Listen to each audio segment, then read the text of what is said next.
भारत में परचम लहराए। इस संदर्भ में दो बातें भी लिखे।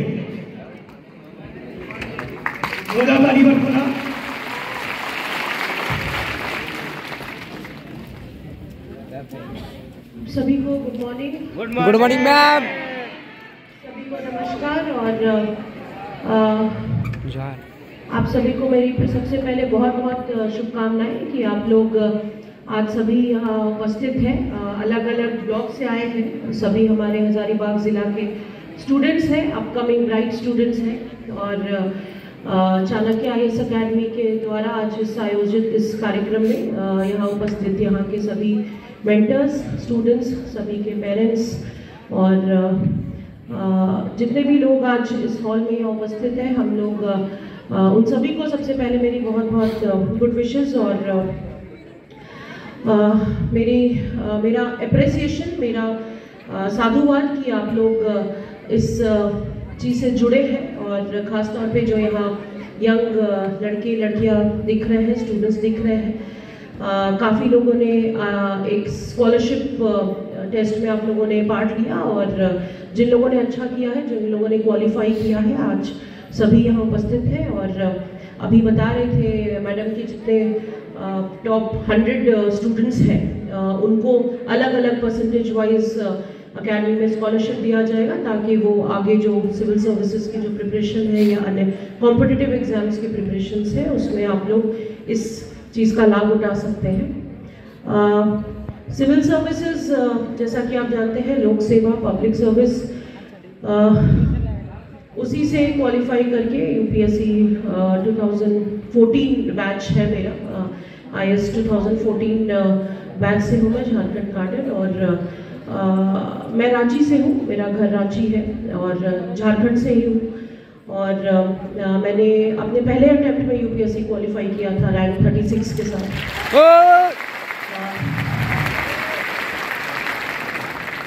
ये बात मैंने आपको इसलिए बताई क्योंकि कुछ चीज़ें हैं, कुछ मिथ्स हैं। मिथ्स समझते हैं आप लोग, भ्रांतियाँ, कुछ मिथ्स जो सिविल सर्विसेज को लेके या UPSC या JPSC को लेके आपके मन में होंगी, जो लोग भी इसके लिए तैयारी कर रहे हैं। पहला सबसे बड़ा मिथ ये है, गलतफहमी या भ्रांति ये है कि पहली बार में नहीं होता है। बहुत बार एक परीक्षा देनी पड़ती है, 3 बार, 4 बार, 5 बार, तब जाके हम लोग UPSC क्वालिफाई करते हैं। तो इस चीज़ को गलत ठहराने के लिए जो लाइव एग्जाम्पल है वो मैं आपके सामने खड़ी हूँ। मैंने अपना UPSC एग्जाम पहले अटेम्प्ट में क्वालिफाई किया था। ये आपको इसलिए बता रहे हैं क्योंकि आपके मन में ये क्लैरिटी रहे, ये आपको पता रहे कि अगर आप सही ढंग से पढ़ें, सही स्ट्रैटेजी के साथ पढ़ें, तो ये एग्ज़ाम आप अपने पहले अटेम्प्ट में ही पहली बार में भी क्वालिफाई कर सकते हैं। दूसरी भ्रांति ये है कि बहुत टफ है, बहुत मुश्किल है सिविल सर्विसेज क्वालिफाई करना।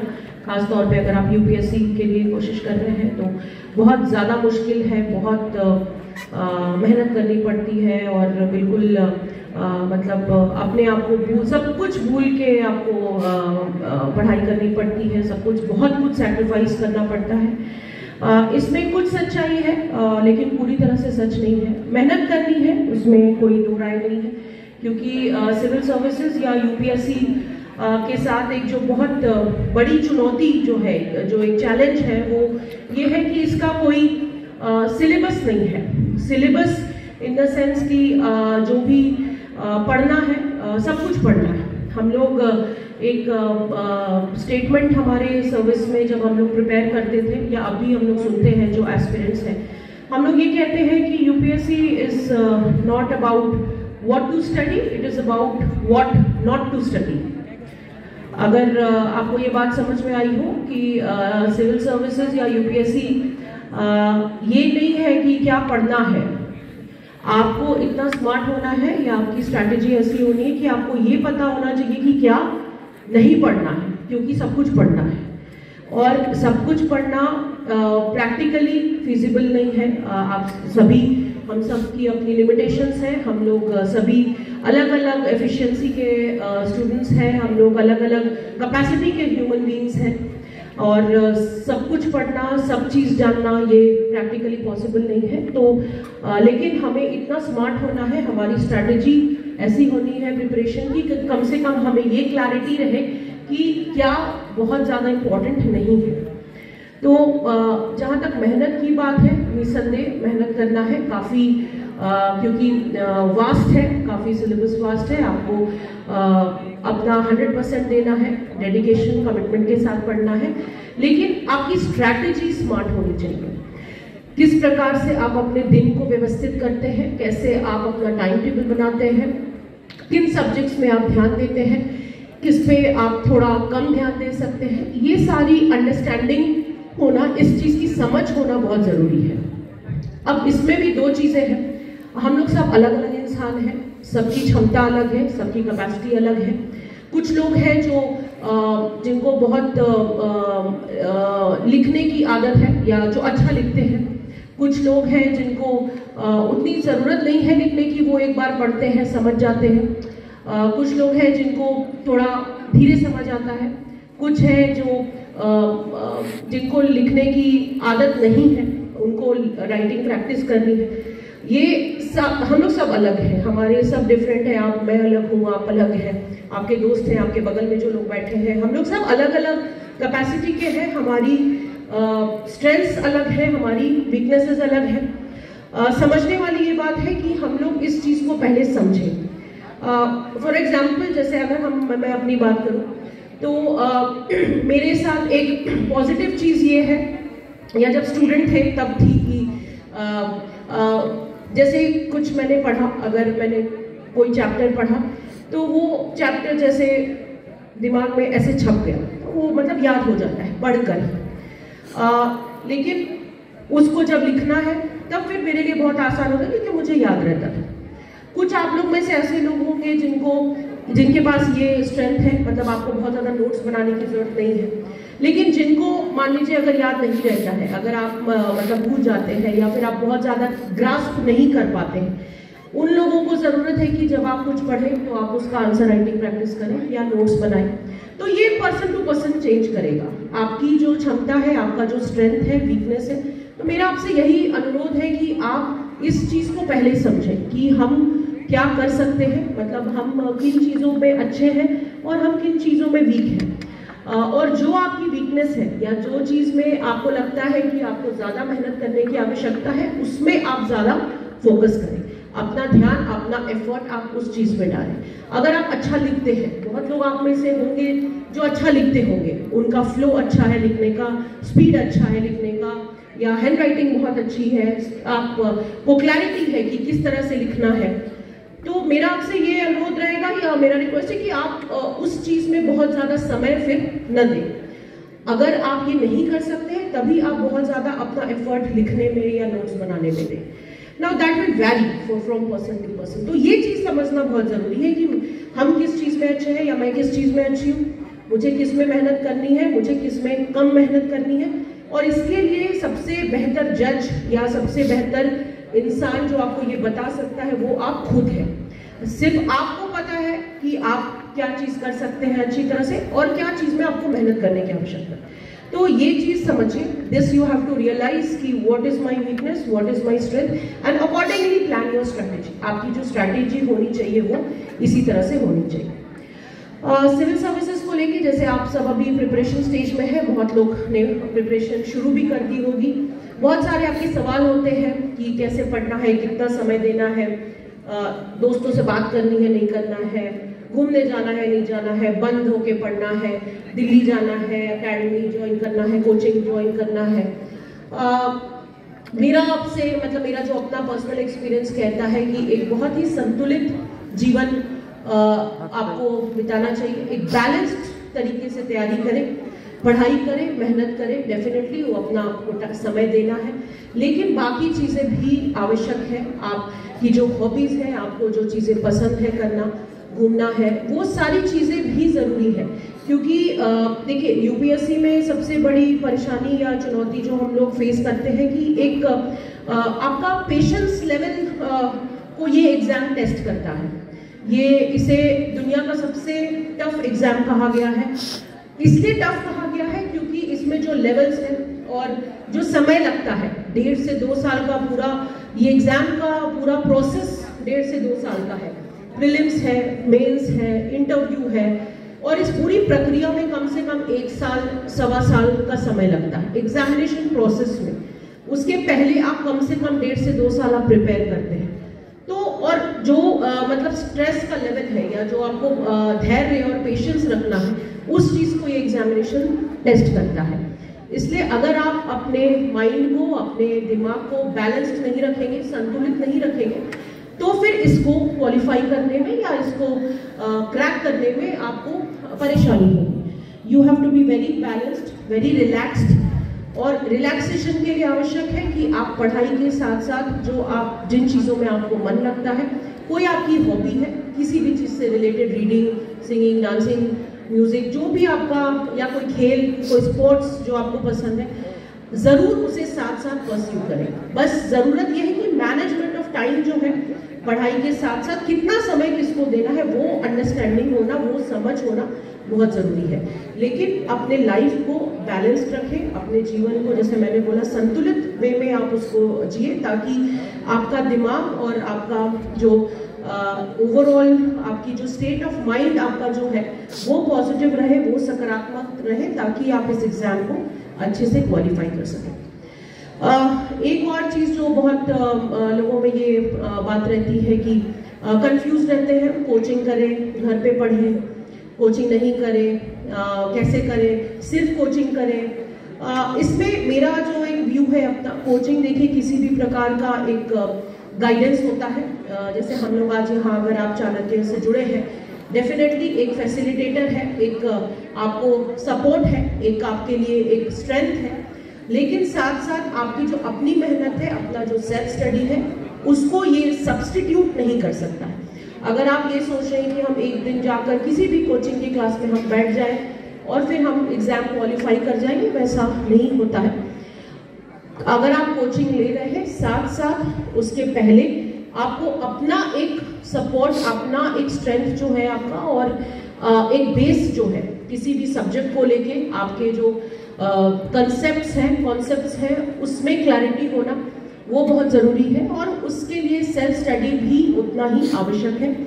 उसके बाद जो कोचिंग है, जो आप टेस्ट देते हैं, या अगर किसी प्रकार का कोचिंग क्लास ले रहे हैं, गाइडेंस ले रहे हैं, this all will work as a support system. ये सभी चीज़ें आपको सिर्फ सपोर्ट करेंगी। सेल्फ स्टडी, अपनी मेहनत, खुद की मेहनत का कोई सब्स्टिट्यूट कभी नहीं होता है किसी भी एग्जाम में, किसी भी चैलेंज में, या आप जीवन में कोई भी आपका टास्क है या कोई ऑब्जेक्टिव है, एम है जिसे आप अचीव करना चाहते हैं।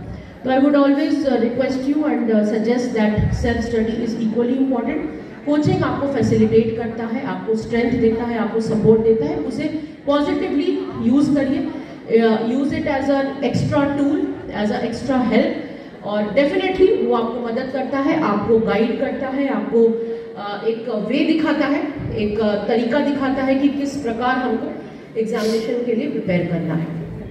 और लास्ट चीज़ जो मुझे आपसे कहनी है कि जैसा मैंने बोला कि पेशेंस चाहिए और धैर्य रखना है। कभी भी डीमोटिवेट मत होइए। इसमें भी I would like to share my own personal experience कि मैंने मेरा पहला अटेम्प्ट था 2014 में, और एग्ज़ाम यूपीएससी को लेके कुछ कह नहीं सकते हैं। करीब 10 लाख लोग अपियर करते हैं पर साल, मिनिमम 10 लाख लोग इसे देते हैं, और 1000 लोग उसमें से सेलेक्ट होते हैं, और जिसमें से टॉप 100 जनरली आईएएस, अगर आपको आईएएस कार्डर चाहिए और तो आपको टॉप 100 में रैंक लाना होता है। तो मेरा पहला अटेम्प्ट था, तो एग्जामिनेशन को लेके जैसे आपके मन में बहुत सारे कन्फ्यूजन्स हैं, थॉट्स हैं, मेरे मन में भी था, और वो क्लैरिटी नहीं थी। 7-8 साल पहले की बात है। लगा ठीक है, एग्जाम देना है, देते हैं, देखा जाएगा। मेहनत की थी, लेकिन फिर भी जैसे आपके दिमाग में है, मेरे भी उस समय दिमाग में था कि अभी तो पहला ही अटेम्प्ट है, मतलब देखते हैं, रैंक क्वालिफाई करते हैं। तो प्रीलिम्स मैंने क्वालिफाई किया, मेंस भी क्वालिफाई किया, इंटरव्यू भी दिया। इंटरव्यू भी सो था एवरेज, तो कोई मतलब वैसी आप कह सकते हैं कंफर्मेशन नहीं थी, या मुझे भी वैसा कोई उतना विश्वास नहीं था कि ठीक है क्वालिफाई कर जाएंगे। तो रिजल्ट का डे था 12 जून 2014, डेट याद है, और करीब 1 बजे न्यूज़ में पहले आता था कि प्रेस इंफॉर्मेशन ब्यूरो में कि सिविल सर्विसेज की परीक्षा का फल घोषित कर दिया गया है। तो वेबसाइट खोला मैंने घर पे बैठ के लैपटॉप पे, और मैंने लिस्ट खोला और पीछे से देखना शुरू किया, नीचे से, लास्ट पेज से कि मुझे लगा ठीक है नीचे से देखना शुरू करते हैं। तो 1072 ऐसा कुछ लास्ट रैंक था जिस भी स्टूडेंट का था। मैंने स्क्रॉल करना शुरू किया ऊपर ऐसे देखते देखते, फिर 300 तक देखा मैंने, 300 या 250 के आसपास तक। तो मुझे अपना नाम, रोल नंबर नहीं दिखा। तो मुझे लगा मतलब शायद ठीक है, I have not may be qualified, और इनफैक्ट एग्जाम के रिजल्ट आने से पहले दूसरे नेक्स्ट ईयर के प्रीलिम्स का फॉर्म भी निकल जाता है। तो इनफैक्ट मैंने वो भी भर दिया था कि ठीक है एक बार और देंगे, मतलब रिजल्ट हो या ना हो। तो 250-300 तक मैंने अपना देखा और I could not find my name and roll number. So I was disappointed for some time, ठीक है, बट मेरे पापा थे बगल में, मैंने कहा अपने पापा को कि शायद नहीं है, तो उन्होंने कहा कोई बात नहीं फिर से देते। तो फिर मैंने सोचा ठीक है एक बार F5 करते हैं। F5 पता है आपको, जो कंप्यूटर के स्टूडेंट्स होंगे, क्या होता है F5? नहीं, रिफ्रेश नहीं होता, सर्च है ना। F5 मतलब उस समय हमने दबाया और सर्च का ऑप्शन होता है। तो मैंने अपना नाम डाला, फर्स्ट नाम, और मेरा नाम भी थोड़ा यूनिक है, मतलब ऐसा नहीं बहुत कॉमन नेम नहीं है। तो नाम डाला मैंने अपना, और तो वो जो पेज है ना, वो कर्सर वो फर्स्ट पेज पे रश किया है ना, और जाके 36th रैंक पे मैंने देखा, 36 पे अपना रोल नंबर और नाम। 2 मिनट के लिए घूम के देखा, 2 मिनट के लिए मैंने देखा अपना नाम, मेरा ही नाम था। फिर मैंने रोल नंबर देखा, एडमिट कार्ड निकाला, 2 बार चेक किया, वही नाम वही रोल नंबर है। थोड़ा सा ना वो विश्वास नहीं हुआ, but why I am telling you is this कि दीज मोमेंट्स विल कम। मतलब 1 सेकंड के लिए जब मैंने अपना 200-300 रैंक तक अपना नाम नहीं देखा, थोड़ा सा लगा, मतलब ऑब्वियसली सबको लगता है आप किसी चीज़ में आपने क्वालिफाई नहीं किया, लेकिन जब फिर मैंने देखा अपना नाम, ऑब्वियसली एक ऐसी अनुभूति थी, ऐसा फीलिंग है जो आज भी बोलने पे ना वो मतलब गूज़बम्स आते हैं। Why I am telling you is this कि डिसअपॉइंट नहीं होना है, डिमोटिवेट नहीं होना है। इवन अगर नाम नहीं होता तो भी I was in that frame of mind, और मैंने ये डिसाइड किया था कि मैंने प्रीलिम्स, नेक्स्ट ईयर प्रीलिम्स का फॉर्म भर दिया था ऑलरेडी कि ठीक है एग्जाम देने का अगर फिर से हुआ फिर से देंगे, मेहनत करनी है। और इसमें कभी भी ना अपना जो पेशेंस है, अपनी जो सेल्फ कॉन्फिडेंस है, उसको लो नहीं करना है। बहुत सारे अप्स डाउन्स आते हैं लाइफ में, हम सभी के लाइफ में आते हैं, सर्विस में रहते हुए आए हैं, पिछले 8 साल में बहुत अप्स एंड डाउन्स आए हैं, पर्सनल लाइफ में आते हैं, स्टूडेंट लाइफ में आते हैं, लेकिन अपने आप को बहुत स्ट्रॉन्ग रखना है। और खास तौर पे आप सब यहाँ यंग हैं, सभी लोग अपकमिंग ब्राइट स्टूडेंट्स हैं, जिस भी आप फील्ड में जाएं, जो भी आप करना चाहते हैं आगे, मेरा आपसे यही रिक्वेस्ट है, मेरी अपील है that always keep your spirits high. हमेशा पॉजिटिव रहना है, कॉन्फिडेंट रहना है, और एक दूसरे को सपोर्ट करना है। आपके फ्रेंड्स हैं, आपकी फैमिली है, आपके पेरेंट्स का सपोर्ट बहुत ज़रूरी है। यहाँ बहुत सारे पेरेंट्स बैठे हैं, आपसे मेरा रिक्वेस्ट है दैट अपने बच्चों को हमेशा सपोर्ट करिए, उनको मोटिवेट करिए, उनके कॉन्फिडेंस लेवल को आप बूस्टअप करिए, वो बहुत ज़रूरी है। क्योंकि बहुत सारी चीज़ें आप कहते हैं चांस पे भी डिपेंड करती हैं। कई बार हमारा प्रिपरेशन बहुत अच्छा होता है एग्जाम के लिए, तबीयत खराब हो गई, कई बार कुछ ऐसा सिचुएशन आ गया घर में ताकि आप अपना बेस्ट कई बार नहीं दे पाते।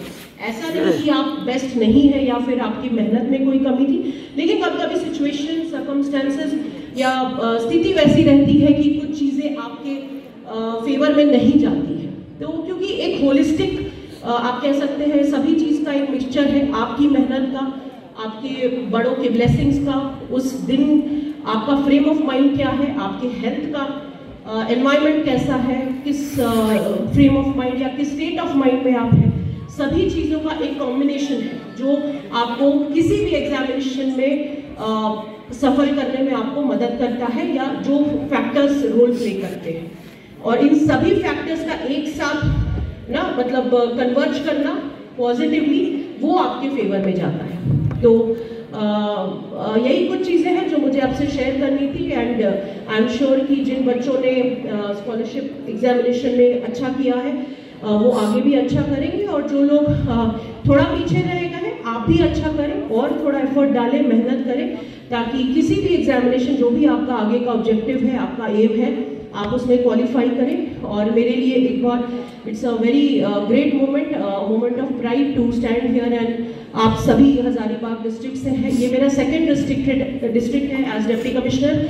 इससे पहले देवघर ज़िले की मैं डीसी थी, तो ये मेरा सेकंड जिला है एज डीसी, और काफ़ी कुछ सीखा है मैंने पिछले 8 सालों में सर्विस में at different places, at different positions. और यहाँ का भी करीब 1 साल होने को है मुझे यहाँ पे, और एक्सपीरियंस बहुत अच्छा रहा है। Public service is always interesting, it's encouraging, आप बहुत कुछ कर सकते हैं, बहुत स्कोप है, बहुत अपॉर्चुनिटी है। आप it is somewhere where you can give your best. बहुत चैलेंजिंग है डेफिनेटली, बहुत सारी सैक्रिफाइसेस करनी होती है पर्सनल लेवल पे, प्रोफेशनल लेवल पे, लेकिन फिर भी ये 8 साल into this IAS has been very interesting, very आप कह सकते हैं मेरे लिए लर्निंग रहा है। आज भी हम लोग सीखते हैं, मतलब हर दिन एक नई चीज़ से हम लोग फेस करते हैं, एक चुनौती से फेस करते हैं, और हम लोग सीखते हैं। ये 35 इयर्स का टोटल जो करियर का स्पैन है, ये एक लर्निंग पीरियड होता है हम सभी के लिए, जितने भी हमारे सीनियर्स हैं या अन्य सर्विस में भी जो ऑफिसर्स हैं जिनसे हम बात करते हैं। तो अगर आपको मौका मिले तो ज़रूर मेहनत करें, एंड अगर आपका इंटरेस्ट है ज़रूर मेहनत करें। And my good wishes, my best wishes to all of you.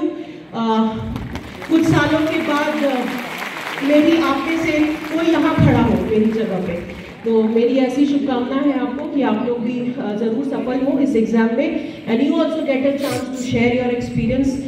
हम लोग भी जब छोटे थे तो पहले स्कूल में थे तो डीसी का एक ही मतलब समझ में आता था कि गर्मी छुट्टी जल्दी हो जाएगा, बहुत गर्मी है, डीसी स्कूल बंद करते हैं, और या ठंड है तो डीसी को, मतलब हम लोग डीसी उतना ही पता था जब बहुत छोटे थे स्कूल में। क्लास 4-5 में डीसी का मतलब हम उतना ही समझते थे कि डीसी कौन होता है जो स्कूल में छुट्टी करता है जल्दी।